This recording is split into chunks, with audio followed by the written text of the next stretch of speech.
That's right. This is Bad Weather Fans, episode number 37 with Mike and Alex, Mike Biseglia, Alex Benesowitz.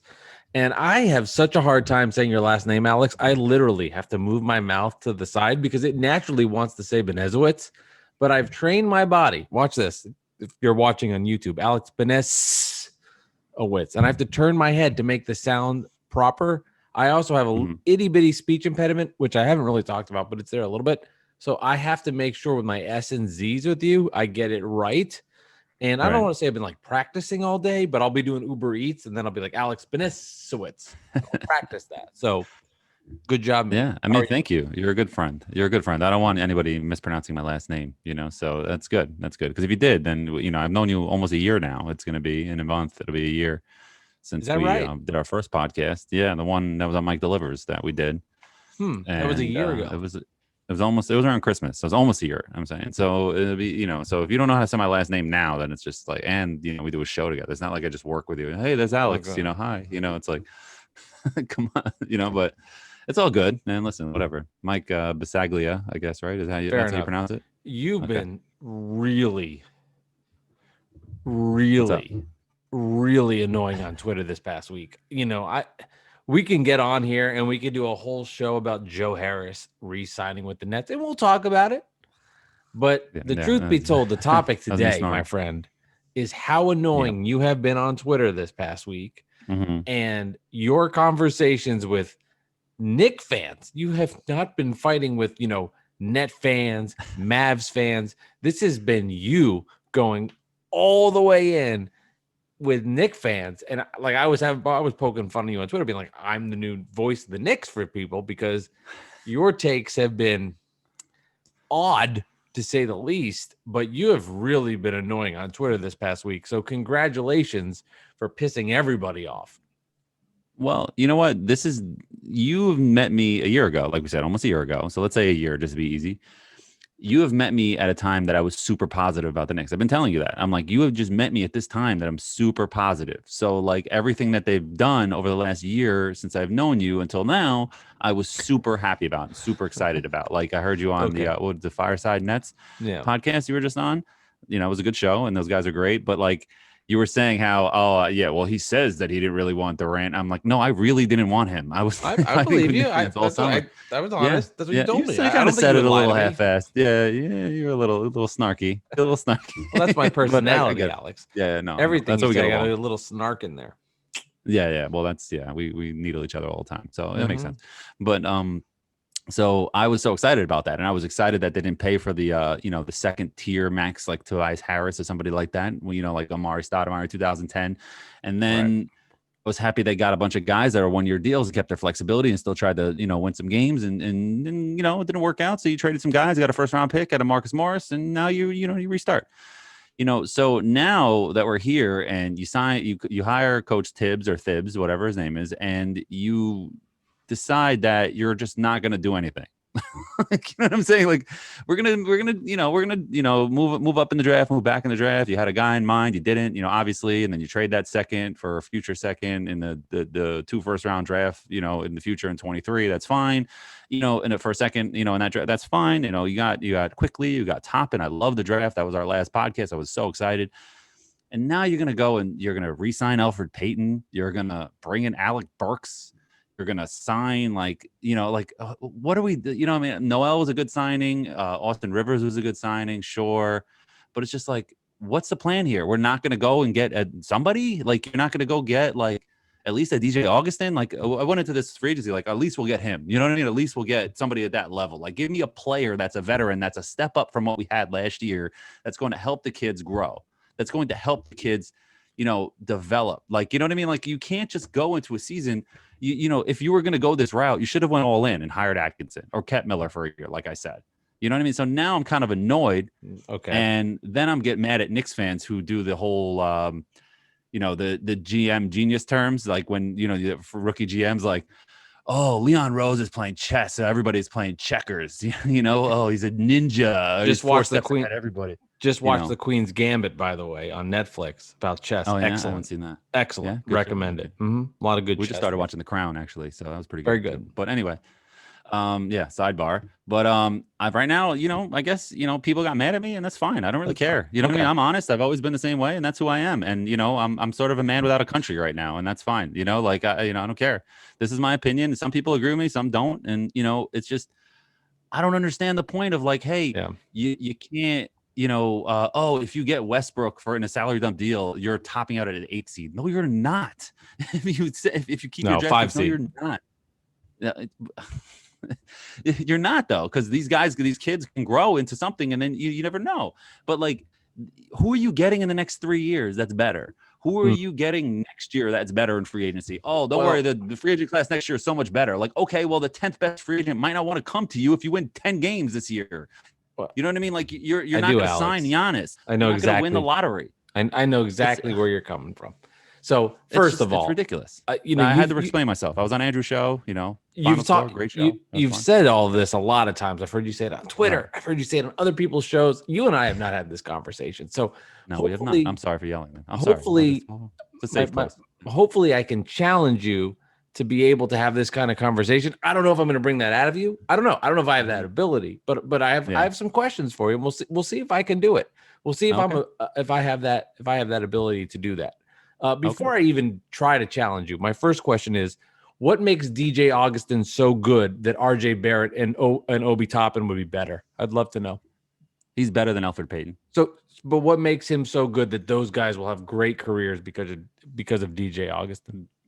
He will get them in position and better than Alfred Payton can. He can get them in their plays. No, I'm not going to diagram a freaking I, playbook, I didn't. but I'm saying like he's just I didn't ask you that. yeah. I said, Okay. what makes him the Okay. answer to free agency that these guys would then become all stars because of DJ Augustin? Is it because he went to Texas? Is that? I mean, is it something to do with But living in the Austin area? I'm curious to know. no, it's come on. It's he's better. It's an upgrade. That's all I'm saying. It's an upgrade. Him or Gallinari is an upgrade on the team. So just get more talent around these players to win some more games and get some positivity in the franchise. That is what I'm talking about. Because if you have this negativity, this negative culture, you are going to keep losing. You know what I mean? Like it's just never going to change unless Obi Toppin comes in and is a young Charles Barkley out of nowhere. You know what I'm saying? Like, which could be possible. You never know. He was supposed to be a top 3 pick. So whatever. Anyway, why is it that you have said how good Obi Toppin is, but then at the same time, I've seen you say this on Twitter,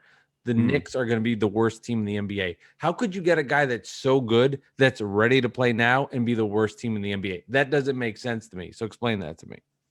I just look at the team, look at the roster around them. You got RJ Barrett, you got Mitchell Robinson. Those are legit. Then you have Obi Toppin who could step in and be really good right away because he's 22. Right? He's not going to walk in to be a star unless he's like Donovan Mitchell, which it's rare that happens. You know what I mean? So it's possible. You know what I mean? I don't know, but more than likely that doesn't happen to the Knicks, and more than likely that doesn't happen to every franchise. So it's kind of like it's not likely. So you have those guys, and then you're surrounding them with like Dennis Smith Jr. and like I said, Alec Burks, and like these guys. Like I know they're going to be at the end of the bench, but then it's just like people are like, oh, we didn't want to bring in the guys that were like Bobby Portis or Taj Gibson or people like that because you didn't want them taking playing time. But my idea is like you brought back Reggie Bullock. You know what I mean? You brought in Nerlens Noel. You got Amari Spellman. I mean, he's good, but like these guys aren't great. If they're getting the point is that the GM is not a genius for signing these bad players for cheap contracts. You know what I mean? Nobody gets a discount in the NBA if you are good, unless you're joining a super team and you're like at that point in your career, you just want to win a championship. You know what I mean? That's it. That's all I'm saying. I'm not even gonna go in on this with you because I know your feelings on it. You're very passionate about it, and I'm not gonna change your mind on it. I have a very different belief than you on how you build a franchise, and I think the way the Knicks are doing it, I'm not going to go out there and be like the Knicks get an A+ in their offseason. No, I think the Knicks are being smart. They're being intelligent and they're making the right moves. I don't think that the value of RJ Barrett, Obi Toppin, and Michael Mitchell, Michael Mitchell or Mitchell Robbins. Sorry, I interviewed a Michael Mitchell on my podcast. Mike Delivers. I get confused. I don't think their development's completely on bringing in like a DJ Augustin. I don't think that's going to make that big of a difference. I don't personally. I don't think Alfred Payton or DJ Augustin's going to change the trajectory of the Knicks' future. I do think, though, giving somebody a multi-year deal could hurt them down the line because then you don't have as much flexibility. What I do find fascinating, and I've been thinking about this for a long time, is that you've been all in on Russell Westbrook to the Knicks, and you talk about him a lot. Why do you Only like on a Russell? salary dump deal. Only on a Only salary in a dump deal. salary dump deal. But what do you like about Russell Westbrook in particular? I think it starts with the letter M. Mentality. You like his mentality. You know what mentality is, everybody listening to Bad Weather fans? Mentality is Alex not being able to admit what he wants to say is that he likes the culture that Russell Westbrook brings, but it's coded in mentality so you can hide the fact that culture actually makes a difference and that it actually matters. And you know what? Bringing in a guy with a good mentality, bringing in a guy that with a good culture who can tell people, let's not play Fortnite tonight. Let's build a mentality that changes the Knicks mentality because I want my Knicks team to have a different mentality is actually code for saying the dirty C word. And I don't think you knew that. I think that you want to, I don't think you'll admit it, but I think deep down inside, Russell Westbrook brings to the Knicks culture, which you're craving. Fine. You got me. Fine. But like, I think the difference of Russell Westbrook coming in and changing a culture or a mentality or the getting the negativity off the franchise, for lack of a better term, if that's not a term, Yeah. is a little different than a couple of guys that are average to really good players like coming together, getting us Sure. winning 42 games one year. You know what I'm saying? Like it's a little different, a former MVP who averages a triple double and averaged 27, 7, and 8 last year coming in, plays 80 games a year and, steps in the door and is just like, yo, these guys can't take a night off. RJ can't take a night off, which he doesn't. But like Mitch can't come in sleepwalking through the Changing first the quarter culture, and get two Alex. fouls early. Changing the culture. It's what it is, man. It is what true. it is. It is what it is. But like, yeah. Mm-hmm. It's fine. You got me. It's fine. You got No. Don't play the martyr game on this one. I got you on this one. I just think I'm not playing a martyr game. mentality and culture are the same thing. I just don't think you could admit that it's culture. But Russell, whatever you want to call Russell Westbrook, bringing in that mentality is just bringing in a different mentality into the Garden, changing the way these guys see it, changing the way these guys think about it. Now, I personally just don't think it makes sense because I'm a big believer in you get young talent, you let these guys develop, and then you fill in the blanks from there. But if you're going to bring in, I look at it like you don't want to bring in contract stoppers. It's not about DJ Augustin, Elfrid Payton. It's all the same bullshit in the long scheme of things, but it's about 1-year deals, 2-year deals, 3-year deals. The lower the deals, the younger the talent, the deals go down, the talent goes up, and then they come meshed together while you're bringing in assets, and that all builds. Now, ultimately, none of this even makes a difference if the players that they are drafting suck. If they aren't good, it doesn't matter. And I brought this up to you in the past. Like, what do the Celtics have in common with the Warriors and the Bucks? Right. They drafted really good players. Yeah. You drafted Giannis Antetokounmpo at 15. You got in Chris Middleton, Denver Nuggets. You got in Jokic. Murray was the 7th pick. Obi's the 8th pick. So if you're going to tell me, I'm not saying they're very different players. You're right. But if he's going to have, if Obi's going to be the kind of player that Murray's become at a different skill set, obviously, you would sign up for that right now. If I said he's going to become what Jamal Murray has 4 years into his deal, you'd be like, I'll take it, whatever that is. It's good. So ultimately, all these conversations about is it better to bring in this guy and then this guy, and then that's a timing issue down the road. But if they miss on the picks, it doesn't matter. And I think that's what makes this season very interesting for the Knicks. Because I think it'll be very fascinating to see what RJ Barrett is in year number 2. Because as you were talking about, and I'll take your word for it, and I trust you because you know the Knicks better than anybody I know in this whole world. You were telling me RJ Barrett, I mean that, RJ Barrett was starting to play at a higher level. And, obviously shit got fucked up. And that's a whole different conversation. And he didn't go to the bubble. But like for me, how he is in year number 2, if he sucks, that is a major problem. Right. Because of what we've seen from Knox and Ntilikina. Then it's like, not that like he, that's he my really issue, needs but to take a step, man. Well, that's my thing with last year, where people are like, last year was the worst offseason, but this year is great. Like, because we didn't bring in the mid-level guys that can challenge the young players to play or try to make the team better. Like, if they didn't have Fizdale all year last year, they would have been in the bubble. They would have been, a few games out of the playoffs. They probably wouldn't have been in the playoffs, but they would have been knocking on the door, and they would have had built up some positivity and going in the right direction. But you know what? They didn't. And Bobby Portis was probably busting Kevin Knox's ass in practice and was just like, how can I play Kevin Knox over this guy? How can I play, these guys, like, they're not playing well. How can I play Dennis Smith Jr.? He's not playing well on the court or in practice. You know what I mean? Like, it's just like, if these guys are so good and these kids are so good, then beat these kids out. You think Donovan Mitchell stepped into camp as a rookie and was like, oh my God, I can't beat out whoever the player is on the Jazz, some average player that was there. You telling me like these guys that were like Steph Curry when he stepped into you know what I mean? Like, I know these guys aren't going to be Steph Curry and Donovan Mitchell, but I'm just giving you an example. Like, if they're good, it doesn't matter who the fuck is on the team. Like, you know what I'm saying? Like, that's what I'm saying. Well, so why not have people around that can make the team better? I mean, I just don't get it. I think the point is you don't want to lose your flexibility down the road. You don't want to get to a point where all of a sudden RJ Barrett, he is good. He takes a step and you rather have, I think if I have to give you two options, let's say RJ Barrett takes a next step and becomes a fringe all-star player. And he's like, wow, this RJ Barrett, we nailed this pick. This guy is great. What would you rather have? RJ Barrett starting to get into his prime, and then you have DJ Augustin making $16 million at the end of his deal, or free cap space to find somebody to fill in the gaps with RJ now that he's better? Or would you rather be like, you know what? We had Augustin early in his deal, because I think that helped RJ's development. Shit, I get it. He's not that good right now.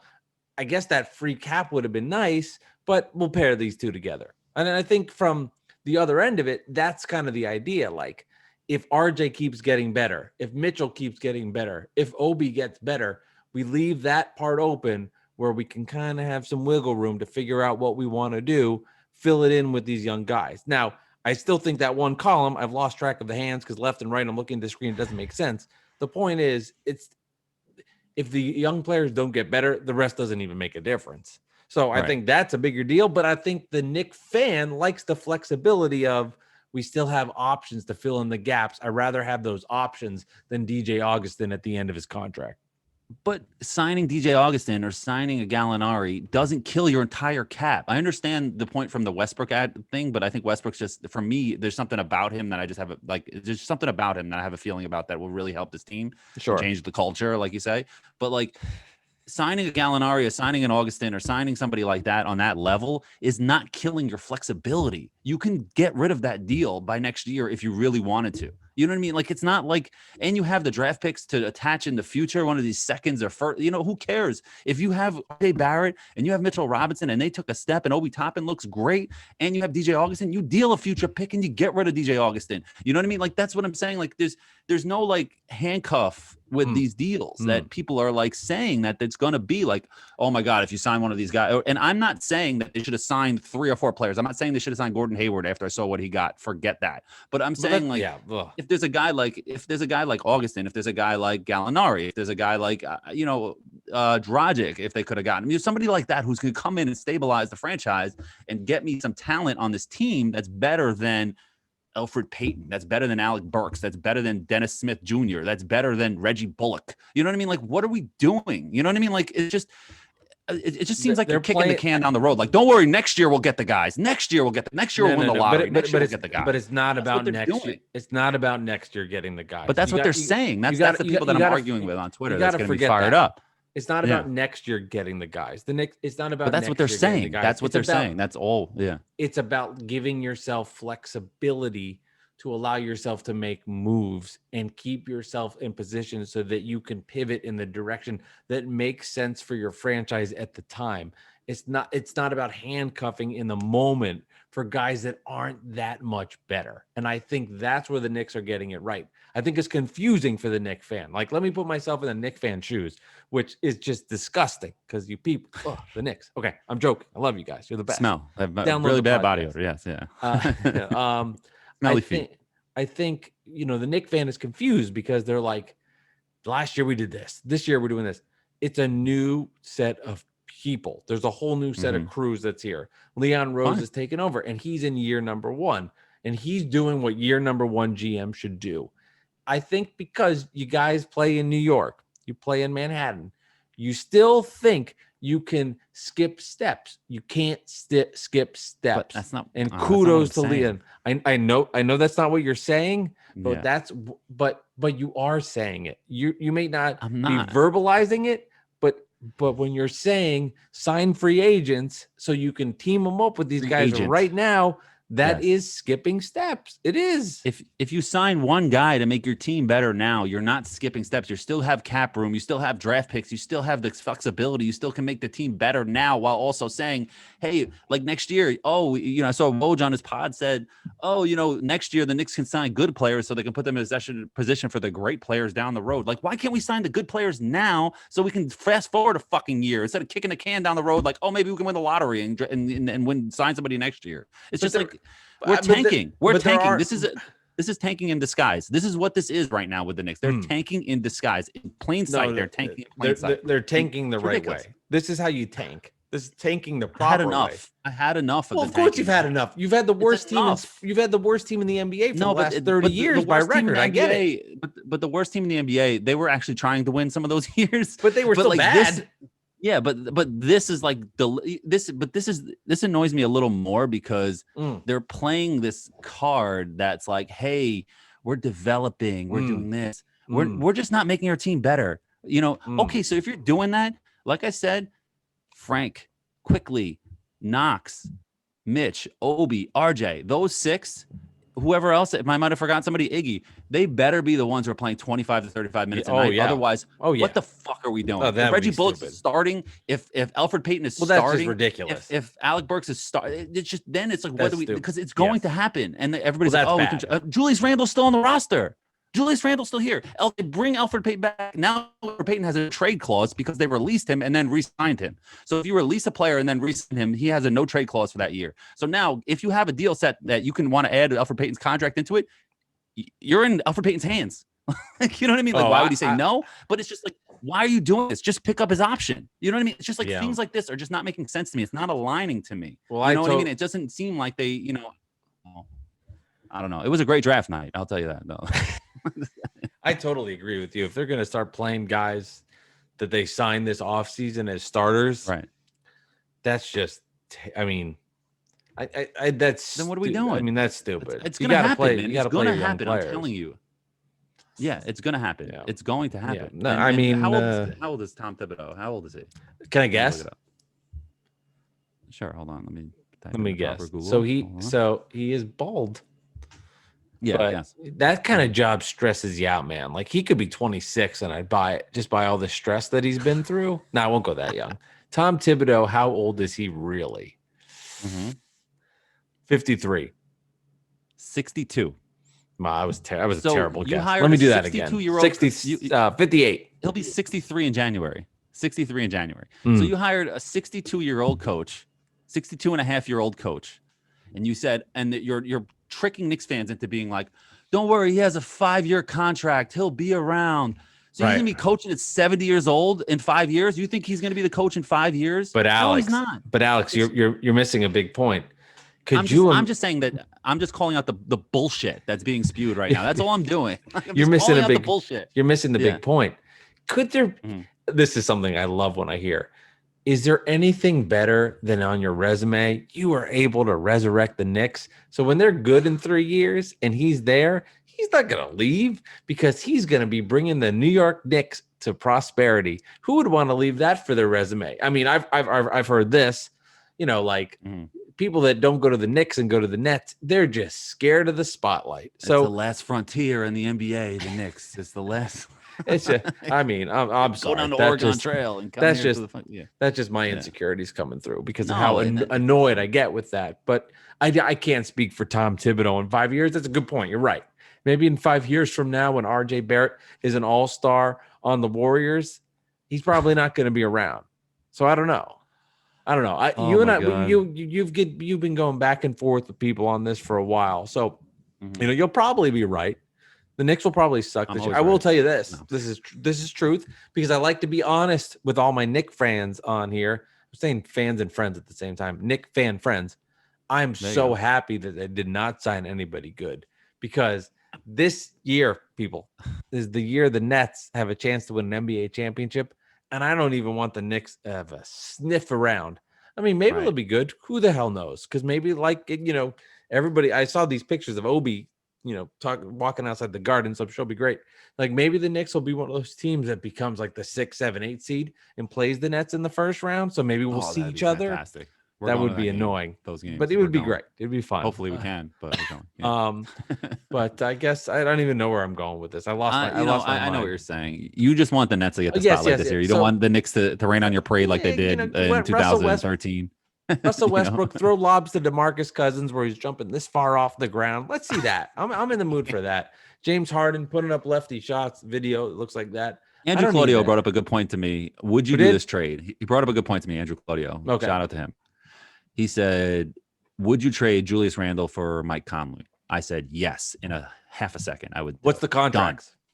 What's the contract? I don't know, but you probably have to sprinkle in something because Conley has a max. You know what I mean? But the you Knicks would can not take on do some that salary. Dude, you would not want to take on some, but he's expiring, so it's just this year. So all you would have is this year, and he's the exact kind of person I want, a veteran point guard that can help the young kids play and can step up. And yeah, he didn't play so well last year, but he was hurt on and off. He played well in the bubble, in the play. You know what I mean? He's fine. You know what I mean? He's a good player, and he's the kind of guy that you want around. And I would do that in a second. Like, what are we waiting for with Julius Randle? Maybe nobody wants him. And if that's the case, and you're stuck with this roster that you have right now that makes no sense, and people are trying to talk me into that this roster makes sense. You know what I mean? How does it make sense? Can you explain this to me, Mike? Does this make sense? As an outsider's perspective? Okay. It doesn't matter. It doesn't matter if it makes sense. It doesn't make sense. But that's the problem. It should matter. It should matter. No. What problem is that it should matter. You should at least try. They are trying. They are trying for the future, Alex. Calm down. When is the future? When is the future? Is now. The Knicks are doing things right. When is the future, though? When is the year that they try to win? When's the year they try to win? Next year? When they're young players. 3 years? 4 years? When the coach is 75 years old? The answer to your question is when the young players get good, whenever that is. That's the answer. It's not 1 year, 2 year, 3 year. It's when the young players get better.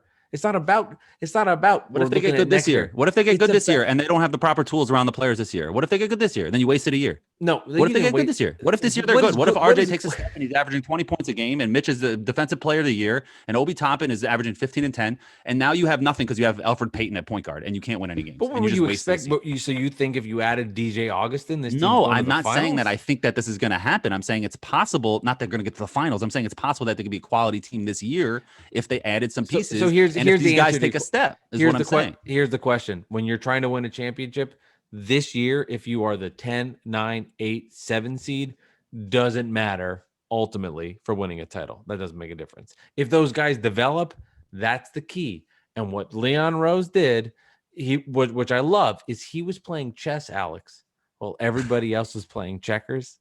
I fucking hate you. I know you do. And then he was made 4 steps moves. ahead of everybody. So 4 steps ahead of everybody. Yeah, he was a ninja and he got everything done. Meanwhile, he's playing chess while everybody else is playing checkers.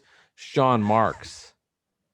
Oh man, Sean Marks. If Leon Rose is playing chess, I wonder what Sean Marks is playing. I don't even know the game. Like what he's so Chinese developed. Checkers that nobody understands. Chinese checkers. Oh my god, he's probably playing. He's playing chess blindfolded, playing backgammon, turned around while he's on the phone, probably making a trade to get so many assets. It's unbelievable. Like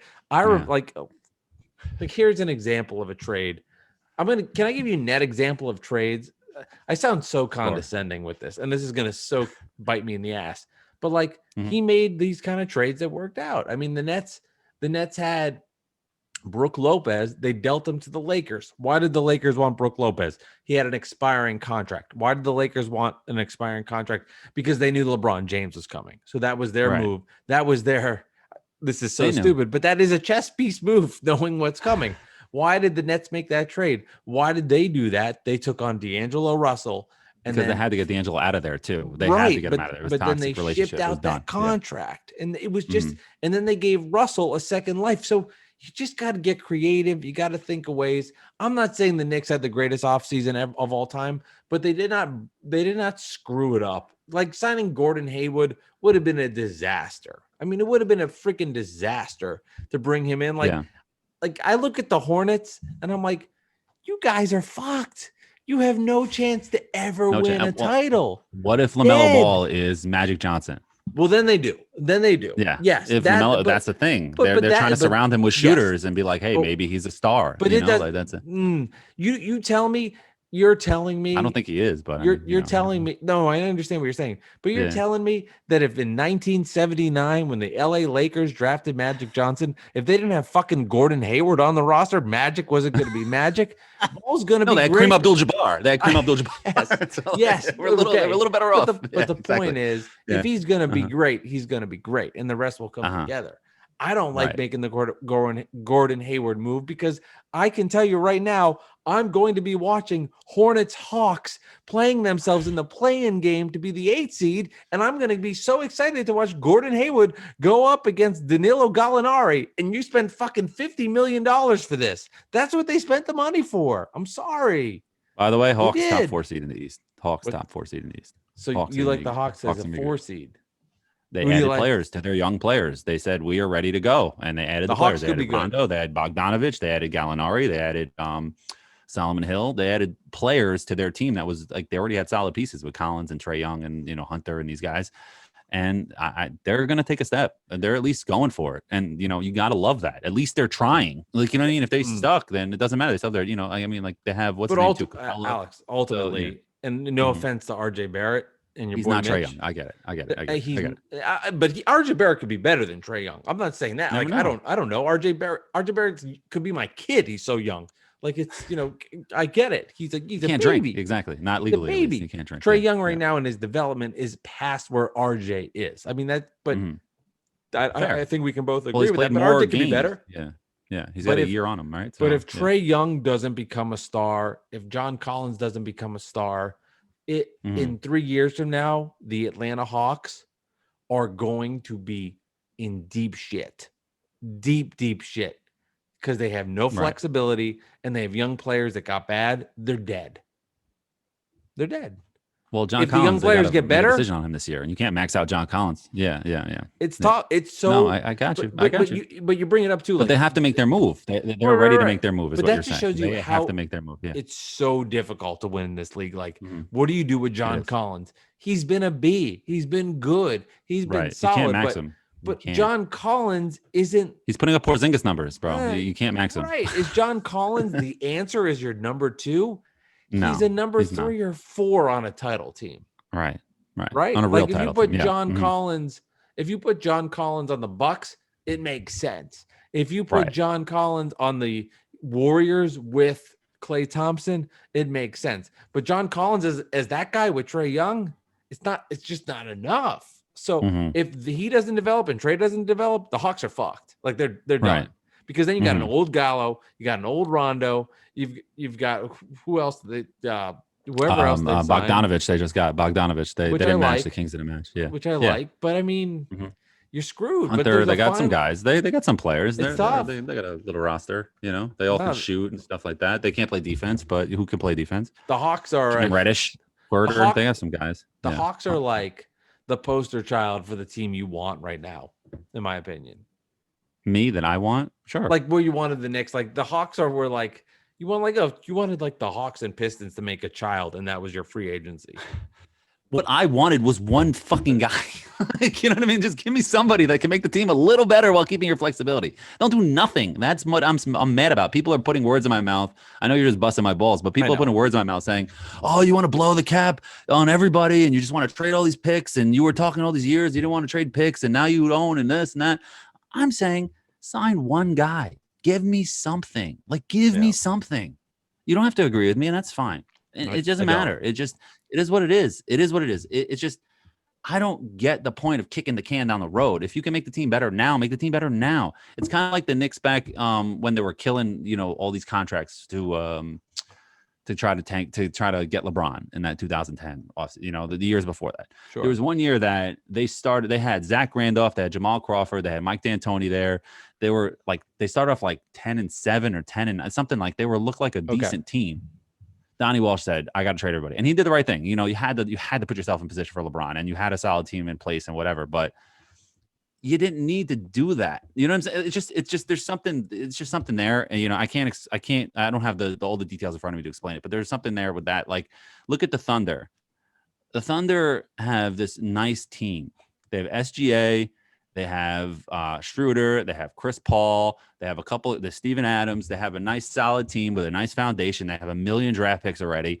And what do? They blow it up. They trade Steven Adams. They get rid of his contract. They get a bunch of picks. They trade Chris Paul. They get a bunch of picks, which was fine. You trade Schroeder.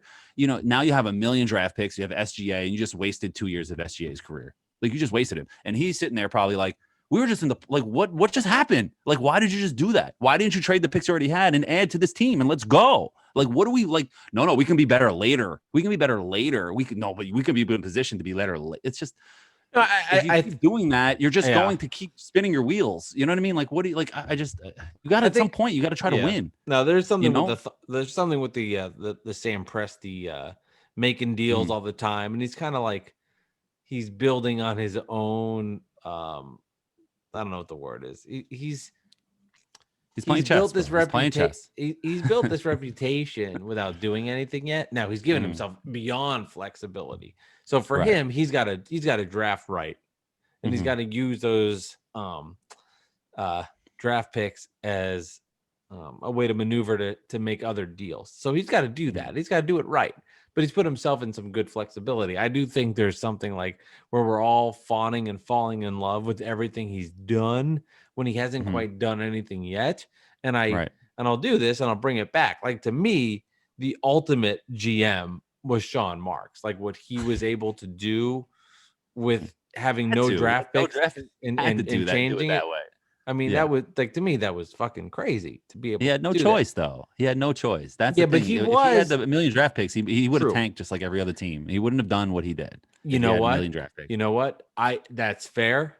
You can say that, but that's not history, and that didn't happen. Now, I mean, he took the job and he did do that. Now, he was the innovator, and he's the innovator and the architect of saying, give me your bad contract, but if you do that, I want a draft pick from you. So he was the guy that really started that trend that's been going on now too. And that's how he got the Nets out of hell.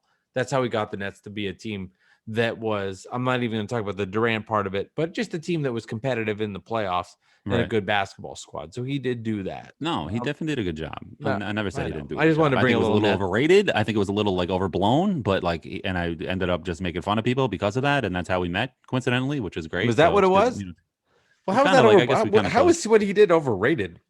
And it was just the way the perception of the franchise was. Maybe like the they Durant are the part's Lakers. Overrated. I'll give you the Durant part overrated, but going from a team that was a 20-win team with no draft picks for 3 years in a row to a 6 seed in 3 years.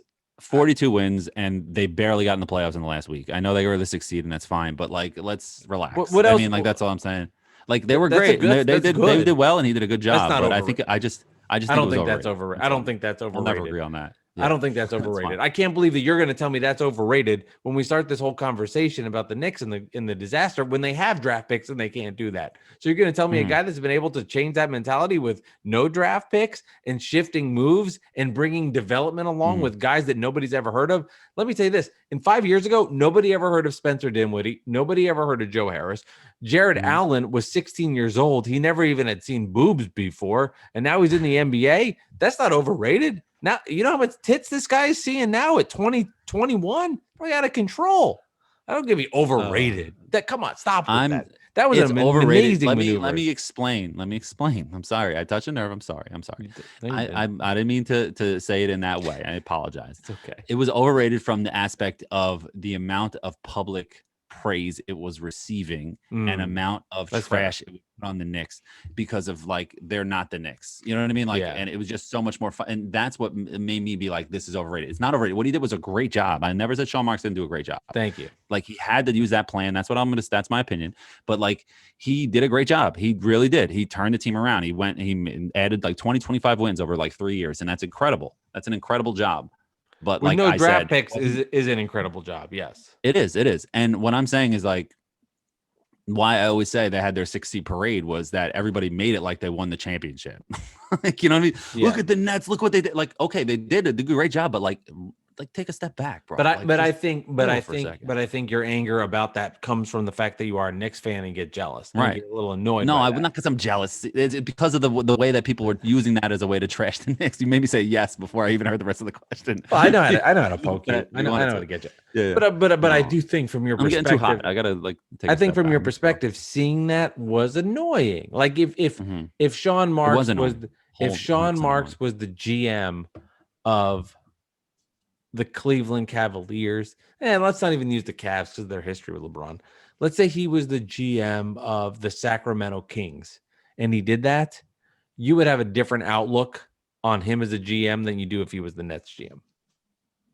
Yeah, because it wouldn't be all over the news and affect my Correct. franchise, and my franchise's mouth would words Agreed. name wouldn't come out of everybody's mouth. Agreed. You know, like it wouldn't be Agreed like on that. all, That's agree on all of that. like the Agreed. Hawks right now. If the Nets did what the Hawks did this year, you know, like I'm happy for good for the Hawks. I mean, I don't hate the Hawks. Who cares? You know, I just like think that they did a good job. Oh, you know, they did a good job. It doesn't bother me. I'm not sitting here, you know, making fun of them for it. You know what I mean? Or trying to trash it. It just is what it is. Yeah. They did a good job. Top 4 team in the East. Who's worse? Who are the 3 better teams in the East than the Hawks? Let me pull up the standings because I don't forget somebody. Hold on. East. I want to hear what you have. NBA. Let's see. I say 4 or 5. Let me not go 4. Let me say 4 or 5. So we have. I don't want to like step in because I didn't. I just was like thinking. You know what I mean? I didn't really like prep. So let's see. Hold on. Okay. So we got the Bucks. We got the Raptors. Right? Are the Raptors worse now because they lost Ibaka And They kept Gasol. Van Vliet and Gasol. They lost Not that Gasol he- too. That's true. I mean, But then I don't know. The Raptors, in my opinion, took a step back. Yeah. Yeah. I mean, they But they'll lost. still make They're the too play. big. But they're not top 4. Yeah. Mm-hmm. So you have the Bucks at 1, right? So then you have the Celtics at 2, right? Obviously, Celtics 2, Bucks at 1, Heat at 3, I guess, right? It's your just kidding. whatever you think, man. I can't change your The opinion. Nets are in there. The Nets are in the top 4. That's fine. So top 4 was too high. You know what I mean? So I'll say like around 5. But then you have the Sixers, but you don't know what they're going to be. You know what I mean? So that's No, the you whole don't. thing. And then the Hawks, you know. So I don't know. The East is top I heavy. have Magic Johnson in Charlotte, so you'll see LaMelo Magic Ball. The East, I think the East So- got better though. Like legit, what you're saying. I mean, you don't know what the Mhm. Sixers are, but they're still Mhm. they still have Embiid and Simmons. The Nets are going to be improved because Kevin Durant's coming back, and hopefully you have a full year of Kyrie Irving's health and everything that's going on around that team. And where is Russell Westbrook and James Harden going? You know what I mean? Are they going Yeah, to start you the were- season with the Houston? Like it's crazy. Like what's going to happen? Those two guys like can Yeah. affect the entire I NBA. know. Like it's crazy. It is crazy. James Harden can affect the entire NBA right now. Kudos. If he could be a 14 trade. Like it can be something that like guys that are just showing up to practice, they're a backup center and be like, hey, you were just traded to Indiana. And you're just like, what the fuck? Why? Like, oh, James Harden wanted to be traded.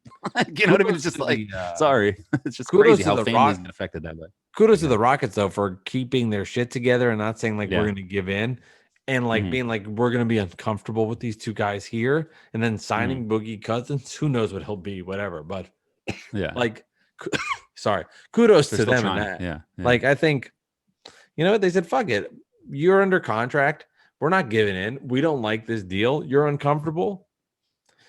Okay, like Yeah. worst case scenario, we're just a disaster and you don't play. We'll get the lottery pick. Kudos to Houston for Do they have for their not pick? giving I don't in. know if they have their pick, to be honest. I don't know if they do. Oh, I could don't be even wrong know about that. Is that in the Thunder deal? That's a good I point. don't know. I It don't know. could I be. feel like I heard somebody One say of that, those but I don't know. 800,000 picks that Sam Presti has. Fair. Could No, be. seriously, it might be. Yeah. Oh, who's the other team that has like a million picks? Not that. Whatever. Who else did Houston sign? Houston signed somebody else, I think, this year. Somebody else. I can't find it. Whatever. We're not very prepared for this. It doesn't matter. It doesn't. You know what I was thinking it's also? Not prepared. Go Your ahead. mind's prepared. Nobody cares. Your energy is We're good. prepared. People listen to this I'm- podcast not because you can spit off who the Thunder traded for. It's because you are the voice of the team that plays in the borough of Manhattan, the Mecca. the Mecca. It is the Mecca. I've never. No, I'm stop it. But let me talk about this for 1 minute. I was very excited that Joe Harris re-signed with the Nets. Super I was happy about for you. that, and I was happy to for you. see I'm it. Not lying. I was happy to see it because I was worried about what the Nets would do on this front.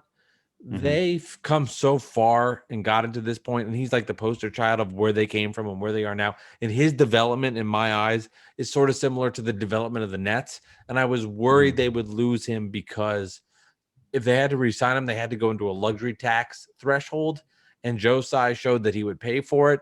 So that was really cool to see. And from a fit perspective, he makes sense as a guy that can cut to the hoop and finish, and obviously very efficient from the three. He's the perfect fit in the team that they have. So I was very happy to see Joe. He's a guy, and I know you and I have joked about this for a lot of times on the podcast. I worked at the University of Virginia, and I spent like days and hours in a studio producing his basketball games.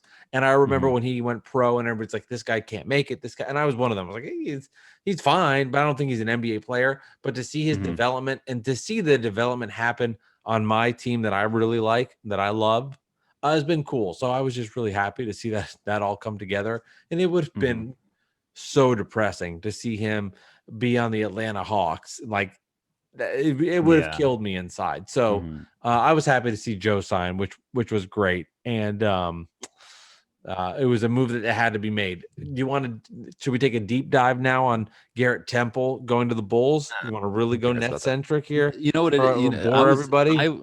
I think. I'm going to say something positive about the Nets. So just hold your breath. Hold on. Let me make sure to double record on this. The Nets re-signing Joe Harris is one of the top 2 or 3 offseason moves by an NBA team. Keeping Joe Harris is one of the top 2 or 3 moves, because if Durant is Durant for 1 year, which I've been saying, like if you get Durant as Durant, it's going to be for possibly 1 year, and this is the year. And Kyrie, if he's healthy, he's Kyrie, and I wanted him, so I'm not gonna lie.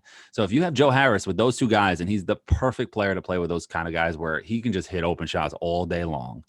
That is and then you have Dinwiddie and LeVert and Allen, and like now you have your core net, you have your culture nets, and you have the hired guns and the mercenaries, and it's like and now you're ready to go, man. And if Durant and Kyrie are healthy and they got their heads on straight, and they tell Steve Nash the practice schedule, everything's gonna be great, man. You're gonna be all right for 1 year. I really do think so. Let me ask you can I ask you a hypothetical question?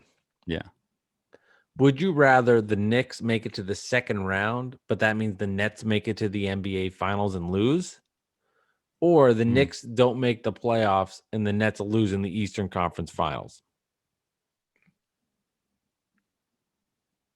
That's a weird question, but I would prefer the Knicks go as far as possible. So I don't care as long as the Nets don't win the championship. How about if the Nets win the title? How about if the Knicks make it to the Eastern Conference Finals and the Nets win the championship? Would you sign up for that this year? So that means a lot of the Nets beat the Knicks in the Eastern Conference Finals. Hell no, I don't want that. But that means Alex, Alex, if the Knicks make the Eastern Conference Finals, there was a lot of development. Of course. Listen, that's Alex, Alfred Payton somehow became like something that we didn't know Alfred Payton could become. He became Gary Payton. Dude, you know what I mean? If the Knicks are in the Eastern Conference Finals, guys got better than what you're expecting. Right. But it means the Nets win a title, you wouldn't take it. I would take it. Of course. I mean, like if you're saying yes, of course. But if we're talking about like in this hypothetical situation, no, I do not want the Nets to win the championship. But do I want the Knicks to grow as a team? Sure, of course. You know what I mean? So it's a weird question. But how about the Nets win in 5? I don't know. Would you want the Knicks to win the championship if the Nets, no, I don't know. There's no answer. The answer is no. No. The answer is no. Every answer is no. The only answer you could give me, I would say this, where the Knicks win the title, I'd be okay with it, is Joe Biden won the 2020 election. Then we could have that kind of conversation, which I think he did. I haven't been keeping. Well, they say he didn't. I mean, did he win? But I'm pretty sure they counted votes. I mean, I don't know what happened. So. There's nothing you can bring me for that. Yeah. So yeah, we're happy there. So that's fine. But I don't know. It's a weird question. But like, I don't dislike the Nets, and it's definitely. I don't want anybody to misconstrue that I'm saying the Nets are, like gonna win the title this year. I just think that this is your year. Like this is the year, and the next year it can blow up, and it's just this is the 1 year. This is your year that you have to. I'm telling you, man. Like these guys are not like Kyrie said it on a podcast. He said, I don't need to play. Like he literally said, he's like, they tried to make me practice. And I said, what the fuck? No, I don't think you should be worried about, if you're a Nets fan listening to this, I don't think you need to be worried about Kyrie Irving retiring. I do think you have to be worried about his arm falling off and never playing again. Right. That would worry me. Healthy thing would worry me. Yes. But him, like, deciding to start up the Kyrie Irving League, and No, that's not real. LeVar No, that's not what Ball I'm talking about. comes in to fund it with shoes. That's not going to happen. But I would be But he's the worried if kind the of guy can't guy. stay Oh, go healthy. ahead. That's Right. all. He's the kind of guy like a Ricky Williams that can just retire, like just be like, you know what, I'm done. Sure. Goodbye. He'd just be like, I just don't want to do this anymore. I'm done. Mm. And he said it. He literally said it. Like, I don't know why we don't believe what the guy says. You know what I mean? He literally said, I believe the earth is flat. He believes the earth is flat. Like, you know, he said it. So, I mean, like, these are your words. We're just repeating your words. You know what I mean? Like, it's kind of like the Trump thing. Like, I never said that. Like, yes, you did. Here's a video of you saying, like, you know, it's just like, you know, so it's just, it is what I just don't think that the Nets have the pieces even this year to win the title. I'm sure that they can compete for it, but I don't think that they're going to. And that's why I said I just something is just off with those guys, man. Something is just, and with the injury, you don't know if Durant's gonna be the same. And we've been down this road so many times. I don't need to keep going. We can, dude. We can go down. But you're excited, man. I'm happy for you. I'm happy you're excited. No, you're developed a nice friendship, and I'm just happy for you, man. I'm happy that you got Joe Harris. I really was.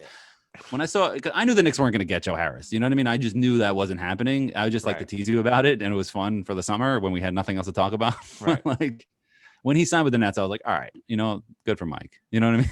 It was just like, that's really what I said. I was like, okay, you know. Our producer, make that a promo. So our producer that does all this for us, please repeat that. That was nice to hear out loud. I'll tell you, man, you might be right. But you know what the beautiful thing about December 22nd, Alex, is? We got to see it. You might be wrong.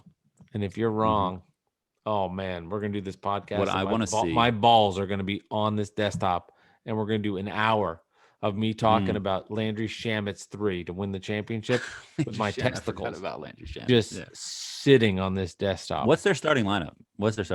For you? For the Nets? For me right now, I personally would go with Kyrie. No, bring it back. I would go with Karras at the 1, Kyrie at the 2. Really? I like that better. I do. I would go. Well, either way, it doesn't matter. They're both on the court. Well, right? I'll tell you. We can go. I can tell you why. I like Joe at the 3, Kevin Durant at the 4, and then Allen at the 5. I like be okay with that with DeAndre Jordan. You know, I keep saying that because that's what happened last year, man. I mean, that's what I think happened. I don't want to say that's. I'm sorry. That's what I think happened. Allen and DeAndre have a good relationship. I don't think it doesn't matter who starts. Like, who cares? It's 6 fucking minutes. It's about that's what I said about Taj Gibson and Mitchell Robinson. Mitchell Robinson's playing more minutes, but he's not starting. Who cares? That is the most overrated thing ever. Who starts games? It's and at center. Okay, great. When people remember Manu Ginobili, are they going to remember that he came off the bench, or are they going to remember that he was in all the big moments for the Spurs? They don't remember James Harden was a 6th man on the Thunder. Exactly. They don't remember. It doesn't matter. It's all remember the big 3. That's all I remember. Yeah, exactly. But I like Karras. I like Karras at the 1 because I think his biggest strength is developing the offense and moving things around and making plays for others. And I don't want this misconstrued. And this is not even comparable. LeBron James on the Cavs played the point and Kyrie played off the ball, and that's when they won the title. To me, I think that his strength is playing off the ball. Let Karras play the point and distribute to all the other guys and let things go from there. And then I think you have more options when you have Durant and Kyrie as 2 primary scorers with Karras pushing it to guys. And again, LeBron James is not Karis LeVert isn't LeBron James. That's insane. No, I'm not. I know you're not saying that. It's just a hypothetical. Karis could one day be LeBron. We all know that. We've all talked about that. but I think Kyrie. But again, we've talked about this in the past. Like sacrifice. I think if Kyrie was going to sacrifice to LeBron because he had no fucking choice. I don't know if he'll do that for Karis, but to me, I think that would make for the best offense. I do. That's fair. That's a good point. So, but I mean, because we like in the bubble. Then you have a great second unit, man. You have a great second unit if that's your start. You know what I mean? Then you have like your second unit is legit. The second unit for the Nets is the backcourt starting team for Dinwiddie and Shamet, which is a very solid backcourt. Right.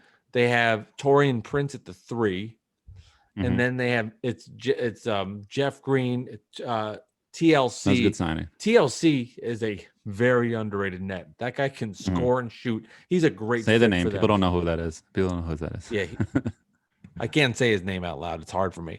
But TLC, he was on the Yeah. Sixers. Tiabalu Cabarro, Yeah. he's a solid piece like that no one's Mm-hmm. talking about. And then DeAndre at the 5. So I think people like, to me, if they put Ibaka in that mix, I was like, Oh man, yeah. Then they're you're like, ready to you're roll. But yeah, the the Shamit deal bench, was great. They the gave him Shamit deal some was good. flexibility. There's But an you injury. There's know, going to be an injury or two every year, and sure. it's going to somebody I step in. was And that's scared with the Shamit thing because I thought that meant Joe was gone. right, But right, right. ultimately it just meant that the Nets had depth. And then they got Yeah. Bruce Brown, who's the defender type, Mm-hmm. cliche. Let's bring From the in the token Pistons. defender guy because Kyrie and Durant don't want to fucking do it. Let's bring in the token defensive guy. Right. But this is the team. Are they better than the Bucks? I don't know. Are they better than the Sixers? I don't know. But the I don't knows will become into I knows. And for the first time in my life, I'm going into a basketball season like, Right. let me We have a find out. shot here. I have a shot. Since I have a Jason Kidd. shot. Well, maybe even before the Well, the first first Jason year, Kidd finals thing, you weren't sure, right? the year before they got Jason Kidd, they were a 26-win team. They traded for Jason Kidd. They won 52 games, went to the finals. When they So that made just the came out of trade, nowhere. There's no expectations. no, Yeah. when Right. they Yeah. made the trade Yeah. for Jason Kidd, the talk around the Nets was let's make the 8th seed. Let's be a playoff team. Mm-hmm. And then they ended up going to the NBA finals. So I'll end here with this part, and then I want to get to the poll question. Yeah. The Nets made that trade for Jason Kidd, and they traded Kidd at the time was 29 years old. They traded Marbury for Kidd. I think Marbury was 23. And most pundits were like, you don't trade a 23-year-old point guard for a 29-year-old point guard. You just don't do that. And what happened? Kidd brought his mentality, his culture, and he changed the organization. Now, Kerry Kittles missed the full year the season before. Keith Van Horn raised his game because of Kidd. Kenyon developed and got even better. Richard Jefferson was a rookie, and things came into place. Right. But I will say this to your point: Kidd raised everybody's game, and it all fell into place, and they made the NBA Finals. I don't think Russell Westbrook could do that for the Knicks because I think there's better teams. But I don't think Russell Westbrook's Jason Kidd. But to your point, he's not. But he's a former MVP. And but to your All-star. point, yeah. If he had that kind of impact, he can make the Knicks. He can make the Knicks good. I'm trying to say make the Knicks. I had to stop myself. I legit stopped myself for that Dolan dick. But the point is, I see where you're coming from, and understanding that perspective, I get your viewpoint, and I understand it, and I respect it. All right. Thank you. That's what I've been trying to say, and that's all I've been trying to say. But anyway, you're welcome, Alex. There's a lot of like sirens going on. I know I'm in the city, but geez. All right. Anyway, so to the poll question, you can guess what it's about. Knicks fans, if the Knicks do not make any other substantial moves this offseason, are you happy with the roster? And explain why. Yes or no? Oh, simple. Are you happy with the roster? Yeah, because people are giving me all these opinions and stuff like that. Yes or no? Are you happy with the roster? Do you think this is a good roster? I have not seen. I didn't see this question or the results. Do you want me to read the roster to you? No, that sounds really boring. No, you can read it. Can I guess first and then read it? Because I don't want you to read it to dictate my answer. But let me give you the answer and then you can read it if that's Got cool. it. I'm gonna say 60% are happy. Nailed it. 61.5% said yes. 38.5% said no, and we're right. So that's what it is. So the roster right now, which makes no sense. So we have at point guard, we have Dennis Smith Jr., Frank Ntilikina, Jared Harper. We have Elfrid Payton. We have I don't know if this is an updated list that I'm looking at right now, but whatever. We have Alec Burks. Official site. I'm on the real GM, so it's pretty legit. Maybe Elfrid Payton's not official yet. So we have Alec Burks, Reggie Bullock, RJ Barrett, Kevin Knox, Iggy Brazdeikis, Obi Toppin, Omari Spellman, Julius Randle, and Mitchell Robinson, and also have Nerlens Noel. So this roster makes no sense. But what do I know? What do I know? I don't know anything. I'm just some crazy guy on Twitter, right? So yes or no? So let's see with some fan shout outs. So we have at KON _Santine. He's been going back and forth with me the last couple of days, and we don't follow each other, but he's had some pretty good things. So he said, because we have the opportunity to add another elite prospect in this year's class, add that with a front office that knows how to accumulate assets, work contracts around, and isn't chomping at the bit to take on bad deals, I'm hopeful for the future. Players will see a young core with tons of cap space, future assets to maybe land a star player, and management they can put their faith in. I don't see why people are up in arms about the Knicks not contending this year. That was 2 tweets. I got I by the way, this because you're talking about the tweets. I apologize for the loud thump. My cat Sorry. hit off something that was used to make pumpkin bread for Thanksgiving. That's great. It was annoying getting in the web of your tweets because then I'm getting Nick fans like agreeing with me and getting points, and I'm like, I'm reading this going, Like, no, you're not with me. wait, but what? I don't care. don't I was care, like, yeah. oh god, how do I get out of this? So I just had to. I was like, shit, I'm inside. I'm Gotta like, mute the conversation. I felt like I was inside something I did not belong in. Like this is not my club. Like I'm like, who are you? Got sucked into the web. Like what is this? The Oakman 10? I'm like, who is this guy? I don't want to know this guy. Rolando Blackman 12? What is happening? Who is this person? Yes, Get me out of here. So then we have yeah. Let me get to some more because I have a lot. This was like a really popular question. We had about like around 600 votes, and polls aren't even done. And you just walked away. Can you even hear me now anymore? You just walked away. No, I can hear you. My cat was taking this damn thing. It was making noise. I'm holding it. I can hear you. I got my headphones on. I got sirens. Something must have happened with this cops going up and down. That's the difference from New York and New Jersey. You got sirens. I got cats. So like a fire truck. I'm right by a hospital, so that's probably why. But anyway, so we have at Eric St. Croix. He goes, insane that most of y'all are happy with another year without an NBA starting point guard or any upgrade in overall talent.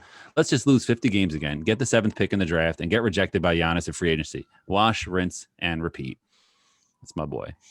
Then we have at Code Green Jets. He's actually a Nets fan, this guy. At Code Green Jets. He goes, yeah, Knicks fans are happy about their roster. Meanwhile, Nets fans are saying we had a horrible offseason with a laughing emoji. Did we have a horrible? I mean, the interesting thing about the net offseason is, like, to me, this is the year Kevin Durant signed, not last year. Kevin Durant didn't play last year. He's coming up. He's coming aboard this year. And what for they the signed Nets, him last year? What did you want? Did you want Marcus Sol, 100-year-old Marcus Sol, walking around James Harden, bro? Screens? James Harden. I think there's an accident. I think that's what's going on because I can't hear it. The whole highway is yeah, it's killing me. Anyway, so you can't hear it. Don't, actually, it sounds it's good effect. Really gives like the street bad weather fans on the streets in New York. On the streets of New York City, the real city where the Knicks play. Pussycats jumping on beaters that make bread. I'm real tough. Bread, yes, there you go. So so we have your favorite dad with a Jamaican flag at Malcolm Pyeung. He goes, yes and no. Yes, because we maintain our core pieces and added one, RJ Mitch, and he added Obi to those guys. Then no, because we didn't bring in much to complement them and make us competitive on paper. The kids need to play purposeful basketball now in order to grow, but we'll see. So I have no idea what he said, what he voted for, but it was a very well thought out response. I respect that though. We have M.J. and he goes, he's at _Mally_J. This is my guy. He goes, didn't panic and overpay a C+ player. Drafted smart and have a young foundational core of players to build around. Made smart coaching hires and continue to do so. I just want a point guard who can distribute the ball effectively. Well, sorry, MJ. They didn't do it. They didn't get a point guard that could do that. Then we have our favorite, the Buns. At the Buns 37, he goes, yes, because we keep adding pieces for the future, but no, because I hate Peyton and Randall. they're still here. No Buns. Exactly. No Buns. And we have Bobo Anderson. This is my guy too. And FRALEC. He goes, mixed, but I'm not happy we brought on Alec Burks when we could have retained Damian Dotson. I'm not happy we gave Theo Pinson a 2-way contract just because he's a CAA client. The acquisition of future draft picks and drafting Obi were great though. So Theo Pinson is still rubbing people the wrong way. Honestly, though, like the Knicks could be a playoff team, but the fact that they signed Theo to the 2-year 2-way contract could kill him. That's it. It's over. Theo Pinson. He's gonna be the Knicks City dancer, bro. He's gonna be like the male Knicks City dancer that's throwing them up in the air and flipping them around. He is a culture guy. He is a culture guy. The problem with Theo was he never got good. Such an analysis. I'm just laughing. Like that's just this is like seriously. he just never got good. That's just what never it is. got good. Back like to you, Bob. That's it. They had his I'm sorry, that's made me chances with the Nets. I mean, he played them like, and he's a good dude and people liked him, but he's a nice person. Yeah. He just could not. He wasn't reliable with his shot, and he just wasn't good enough. Never got better. That's it. He just never got good. But I love Theo. The analysis. My favorite GIF. And we have Two more. We have Addy. He's at Astoria Rana, right? He goes, I'm glad we didn't overpay some players, but I just don't have faith in the organization. We're going to develop our players while sucking and then trade them away and continue to suck. It's never ending until we actually stick to the young guys or sign a great piece. That's a good point. Then we have my boy, Coach Fa, who was on a show, Candid Corner, with him and Mr. Lewis. That was really fun. He goes, he's at FAHIM Insurance. He goes, Star Wars Knicks is his name now. So it used to be Coach Fa, but he's Coach Fa. So okay. We are already better than last year as far as coaching and game planning. Obi is a solid add-on. Our core is our focus anyway. So free agents should complement what we have and what we are doing. Good answer. So that's all I got. There was a million responses to this one. Everybody was like it was a really how hot many topic. votes? How many votes you get? It was close to 600 votes. That's good. How long was it out? I just put it out around 11:30 today. Dude, that's a lot of votes. I do polls and they get like 40 votes. How do you get in so many votes?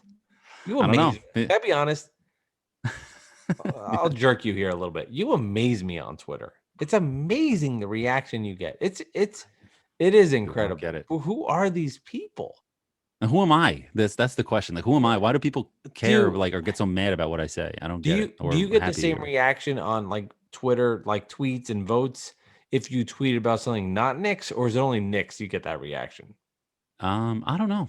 Honestly, I think it depends on the situation. Like, remember that Jets tweet I put out with the guy who was drinking the cranberry juice? He was making the joke. He's like, he's doing any falls and spends it. I was like, I found that video right as it was put out, and I was like, this is the Jets over the last decade, and that shit blew up like 1,000 likes or whatever. You know what I mean? So it's like, it's just the right place at the right time with Twitter, and then somebody has to see it that retweets it to somebody, with then boom, boom, boom, boom, boom. That's but you do a good, you get a lot of reaction. Don't sell yourself short. You do a good job. Thank you. I'm not I'm not good at taking compliments, so I just like Well, I think well then I'll stop. All right. You think the Giants make the playoffs? I do. The Giants? Yeah. I don't know. I think the Eagles are going to end up winning a couple games. Oh, stop it. Towards the end. Stop. Even Carson Wentz is a mess. I'm so excited for Giants Bengals Sunday. It's the most excited I've been. We don't talk other sports, but I'm excited. I'm wearing my Mets shirt today. Yeah. I'm excited for the Giants Sunday. I'm looking forward to that. I really am. That's good. Just wanted you to know. That's exciting. To know that I'm more than just the Nets guy. That's all. There's this dude up like a window above that's next, like upstairs, but next door. And he's just like smoking a cigarette. And we just like made eye contact as I'm talking to you. And I'm sitting here with his microphone. Like, it's just, did he have sex or just, it was the, I don't know, smoking a cigarette. And I'm just like weirded out. It was like pretty weird. Like, you're not supposed to smoke in your apartments. But it's okay. Don't tell. I'm gonna call the building manager. That would be, could you imagine if you were that guy? I couldn't imagine you being that guy. Listen, if I smelled cigarettes like crazy, I would be pissed off. Yes, I would probably knock on the door and be like, "Hey, man, can you like go downstairs or open the window?" Yeah, one cigarette. Yeah. If it wasn't cigarettes, I wouldn't care. If it was weed, I wouldn't care. I mean, I don't smoke anymore, but if it was weed, I wouldn't care. It's just like whatever, you're just smoking weed. Yeah. But like cigarettes would annoy me. It's like you're just being, what's the word? It's too late. I can't think. You're not being nice. Like, you're not being nice to your fellow man. Like, if you're Theo Pinson's just not good. He's not a good player. Exactly. I don't know what happened. He's just not good. Not good. All right. Anyway, that's it. Shout out to everybody. Yeah. All the people who commented on the poll question. There was a million, so I couldn't get to all of them. So tried to get as many as I can. All right, Alex. Well, this is this is a lot of fun. We're gonna get closer to the season. I can't wait to react to games. How cool is it gonna be? And then we'll wrap this thing up. Yeah. To do these and be like, did you see the game? I can't wait. Fun. Knicks Nets Christmas Day noon. I hope that happens. I hope that happens. I know the Knicks will get stomped out and whatever will happen, but like I want it to happen. We need that game. We need that game in New York. You say that, but my fear of the Knicks, you get anxiety. Dude, I want nothing. I want the Knicks to be on a Tuesday night in February. I want nothing to do with that shit. Yeah, you want the Knicks to sleepwalk through the game. Nobody Give me the cares Warriors to start the season. Yeah. I'm not a very confident person, and I do a good job of giving that illusion because of how really special I am on air with you. But like stop looking at the cigarette guy. I really am. I don't want to see the Knicks. I think we'll see him on the 22nd. I don't know about Christmas, but I think we'll see him on to start. They always give us one early game. Yeah, there's always one early. Always one early. Game. Yeah. Is the schedule weighted to like your division this year? I know it's only 72 games or whatever it is, 73. Is it like weighted to your division more? I think it is. I don't know. I So don't to know. limit travel, I don't know. I want to be which doesn't make any fair. sense. Real last thing, and we can end this because this is the longest podcast ever. But like, why are the Raptors playing in Tampa and not in Newark or the Meadowlands? Why are they in Tampa when you have the Sixers, you have the Knicks and the Nets right there, and the Celtics and That's the Wizards? I just don't understand. no. There's an answer to this, and this is. Yeah. I'm glad you said this because I think the teams are playing everybody equally, and it doesn't matter. That could be Oh, throughout the completely league, incorrect, but I think you're playing your conference equally, and it the doesn't make a conference. difference. I think the way the schedule is So weighted, that even if you're in the Atlantic, Central, etc., you're playing all those teams in equal amount. And you could be listening, got it. going to this, the fucking net guy doesn't know dick. He's a moron, doesn't know that. I thought I heard that, but In my I'm mind, pretty sure it doesn't make a difference. In normal mm-hmm. years, it would, but I think you're Uh-huh. playing everybody in the equal amounts. Good point, but I think I heard that on the radio. Okay. Let me, So that's if we were possible, doing but this, then if we were doing this 6 months ago, I would have had the answer. But now my bigger concern is dropping off burritos, and I don't right. know. To be fair, And that's a great feeling. I Isn't that a would. great feeling for you? I've never been That's a happier in my wonderful whole feeling. life, for real. This is the happiest I've been in forever. I hope you can Yes, tell. listen to Mike Delivers on the Pros Club Network. Mike Thank you, Delivers, dog. you'll hear all about the Uber Eats stories. But no, but to me, then, if you're in Tampa, what are the close teams? Atlanta's not around the corner. Miami's not around the corner. Yes, but New you're Orleans is not around the corner. It's not True. like New Jersey, New York, Brooklyn, Philly, Boston, Washington. Alex. It doesn't make any sense. Like maybe I'm crazy, but I'm good with maps. So maybe You're a they're map not. guy? I don't understand. I'm a Yeah, big but map Alex, guy. let me tell you this: Yes. when you're taking chartered airplane flights anywhere in the country, and you're Right. going 2 hours and 45 minutes compared to 2 hours and 10 minutes, and the difference is you're having 7 shrimp cocktails as opposed to 4, I don't think it makes that big of a difference for these Well, guys. it's not about safety. We've said that before. If it was about safety, the bubble wouldn't have happened. They would have just went to a hole in North Dakota or something. Like we said, it never Yeah. is about. It's not really about safety. I think It's really it's about it, getting it, the it games. does suck a little bit. Mm-hmm. That there won't be fans. Like I'll be completely transparent. I know the Barclays Center is not Madison Square Garden, and the fan base is not as loud and as boisterous. But I do think it would. Oh, okay. It is not. But I do think that there would have been a lot of great energy at Barclays and a lot of fun there. So I guess I have to give that. It sucks. I started It my statement sucks, off by man. that It because I sucks, want to yeah. like have a little pity from you.